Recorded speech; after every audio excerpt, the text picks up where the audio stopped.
Assalamualaikum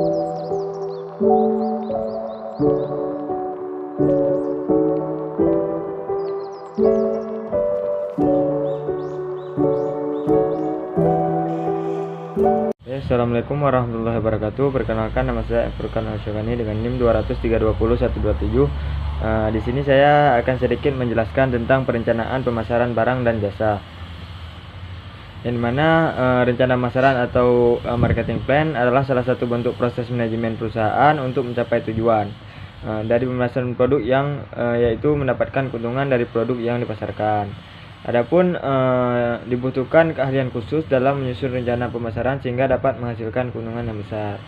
Kemudian ada dua pendapat menurut Koski dan Sussman. Rencana pemasaran ini adalah dokumen yang berisi 6 aspek, yang mana analisa situasi pemasaran, analisa terhadap peluang dan ancaman, target dari pemasaran produk, strategi pemasaran yang akan dilakukan, kemudian program tindakan, yang terakhir adalah pendapatan yang akan diproyeksikan. Adapun pendapat Malcolm McDonald, yaitu rencana pemasaran produk merupakan proses manajemen untuk merancang alur dari pemasaran produk, yang dimana strategi dalam memasarkan produk itu ada beberapa aspek penting, yaitu mengumpulkan informasi, menyebarluaskan informasi, strategi promosi, dan koordinasi pemasaran.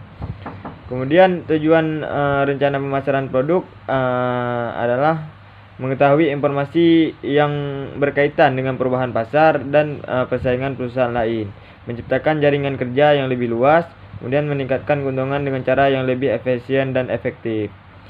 Kemudian dari produk sendiri, elemen penting yang mendukung suksesnya rencana pemasaran adalah produk yang bagus, merupakan elemen yang paling utama. Yang mana agar bisa menciptakan strategi pemasaran produk yang jitu, maka perlu memastikan bahwa produk yang akan dipasarkan itu memang produk yang terjamin kualitasnya. Kemudian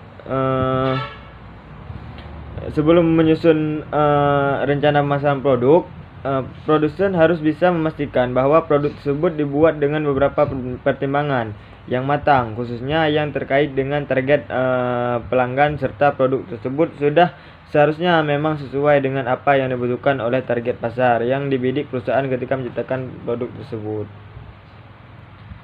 Kemudian ada konsumen, yang dimana sebelumnya merencanakan pemasaran produk, ada baiknya tindakan produsen perlu memikirkan dua pertanyaan ini. Yang pertama, apakah produk yang akan dipasarkan itu berguna untuk orang yang membelinya? Dan kedua, bagaimana produk yang akan dipasarkan itu dapat membuat hidup orang yang membelinya jadi lebih baik? Jika produsen sudah bisa menjawab pertanyaan tersebut, maka setidaknya akan dapat mempermudah produsen untuk menentukan pesan yang tepat ketika mengkampanyekan produk yang akan dipasarkan tersebut. Kemudian selain fokus terhadap kualitas dan dampak yang diberikan oleh produk yang akan dipasarkan tersebut, produsen juga perlu memberikan perhatian pada konsumen, yang dimana baik itu konsumen yang sudah menjadi pelanggan produk tersebut maupun calon konsumen yang tertarik untuk pertama kalinya membeli produk tersebut. Cara yang bisa produsen lakukan agar dapat memberikan perhatian kepada konsumen adalah memahami karakteristik, sifat, perilaku dan konsumen, yang dimana diperlukan riset khusus untuk mengumpulkan informasi terkait dengan konsumen yang menjadi target pasar dari produk tersebut, diantaranya seperti usia, jenis kelamin, status pernikahan, pendidikan, profesi, dan hobi.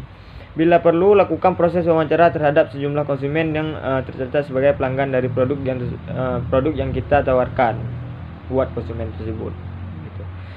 Kemudian pesan, untuk memasarkan sebuah produk tentu diperlukan komunikasi dengan konsumen, apalagi menurut sebuah hasil riset yang berkaitan dengan pemasaran suatu produk, lebih dari 50% konsumen merasa tertarik dengan produk jika mereka berhubungan secara emosional. Tentu saja koneksi emosional itu terbangun lewat pesan yang disampaikan terkait dengan produk yang akan dipasarkan tersebut.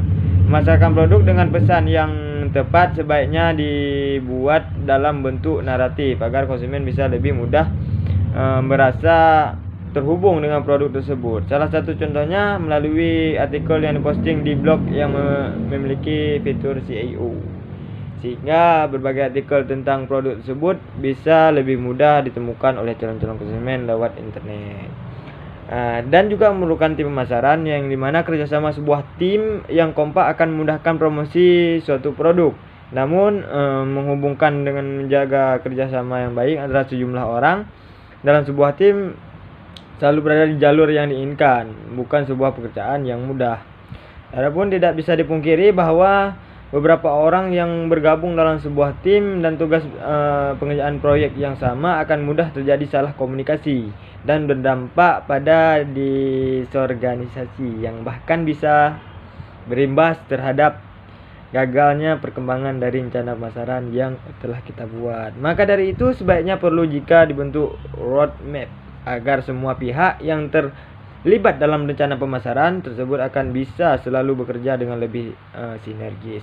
Setidaknya jika tidak roadmap yang berisi ringkasan dan rencana pemasaran, maka semua pihak yang terlibat itu memahami apa saja yang sedang dikerjakan.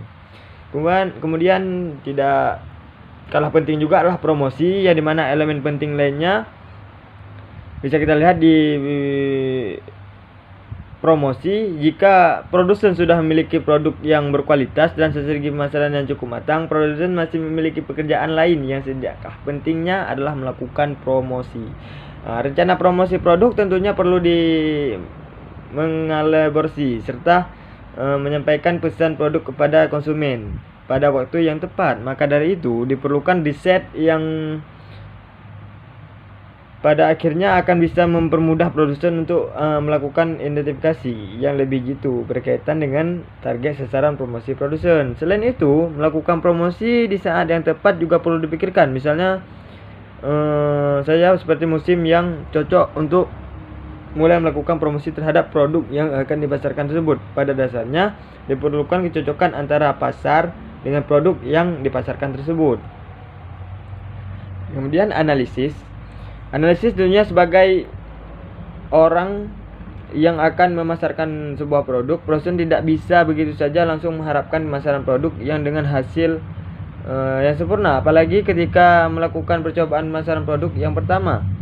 Produsen juga perlu memikirkan tentang kegagalan sebagai kemungkinan terburuk yang akan terjadi. Hal tersebut akan membuat produsen lebih siap menghadapi kemungkinan terburuk sekalipun dan kemudian lebih siap pula dalam melakukan evaluasi dari kinerja pemasaran produk yang telah dilakukan tersebut.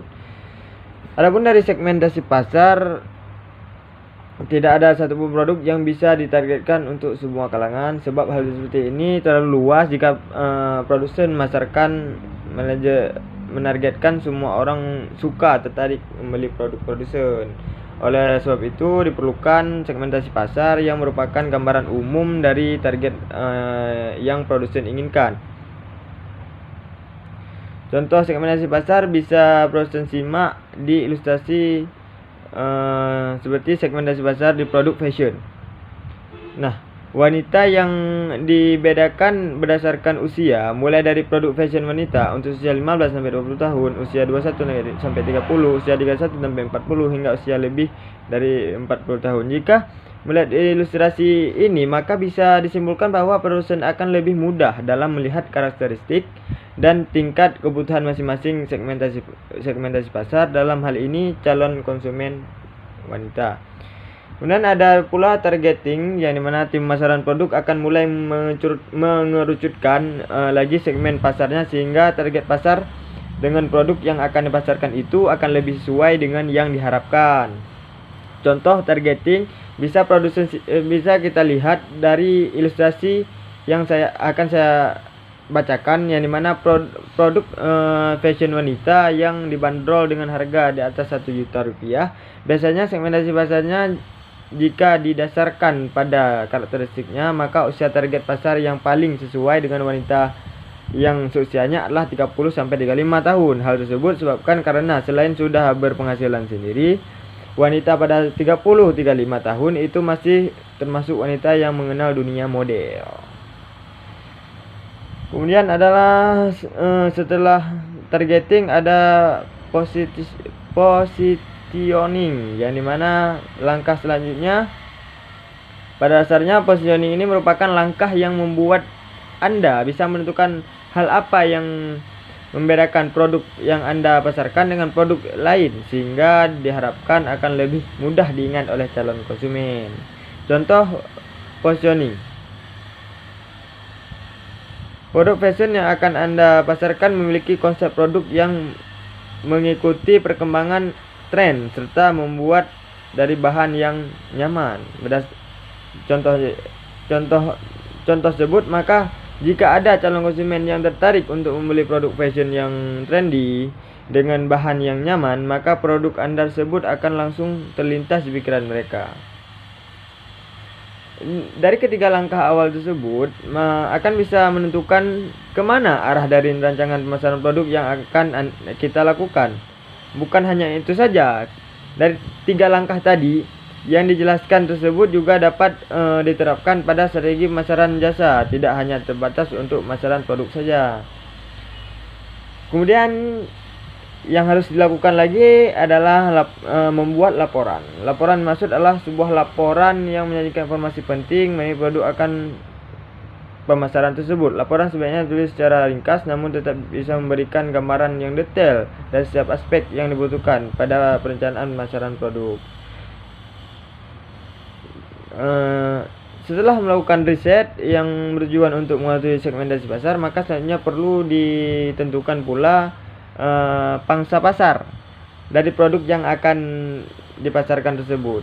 Anda dapat menggunakan cara praktis dengan menjelaskan demografi dan masing-masing pangsa pasar yang terjadi target di produk tersebut. Setelah itu baru jelaskan mengenai referensi mereka dikatakan dengan produk yang akan dipasarkan tersebut. Kemudian pada saat menentukan target pemasaran, maka gunakan konsep yang ringkas dan sederhana. Dalam hal ini, kebanyakan tim pemasaran suatu produk akan menerapkan konsep SMART yang merupakan akronim dari spesifik, measurable, attainable, realistic, dan timely.